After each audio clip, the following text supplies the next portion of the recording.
What's your sense then of the event, and what do you think that people in the audience might take away from today? I think the main message of this partnership is that we can do a lot with just a little bit. So if everybody of us together, we start being a little bit more reflective, more thoughtful about, our common bad habits, and start, having some good ones, we can really make a change ourselves, to society, but also to public government at large. So, what do global health and NGO executives, for that matter, need to be doing differently to actually position themselves to be a success? There are probably three things I'd like briefly to mention. I think the first one is the most important, is political prioritization.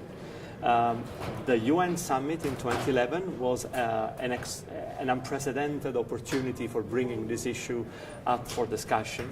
Yeah. Everybody was a little bit concerned. NCD, what this really is, what kind of disease is that? There's been a lot of effort from civil society and from other organizations to bring this up, and we see it an increasing priority in countries, especially if you look at the work of WHO and the World Health Assembly making this issue a priority through a new NCD action plan and through new targets agreed.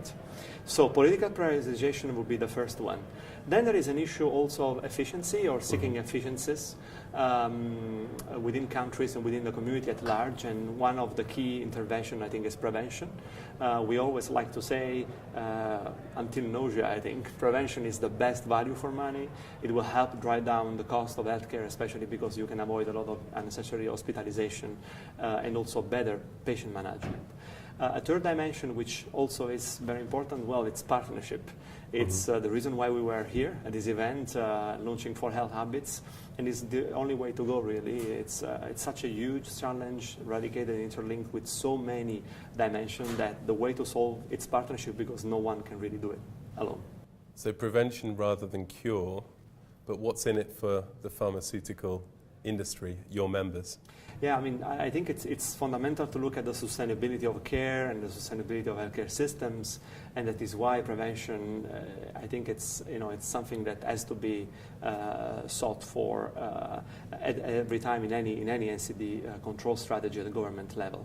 We have been particularly active on NCDs, refocusing or prioritizing also from a policy perspective this issue because of the global movement as well, but also because our industries do care a lot. I mean, the R&D, which is actually what we are meant to do, bringing new treatment to life, it's huge. There are more than 4,000 products in the pipeline there, looking at the 4 NCDs.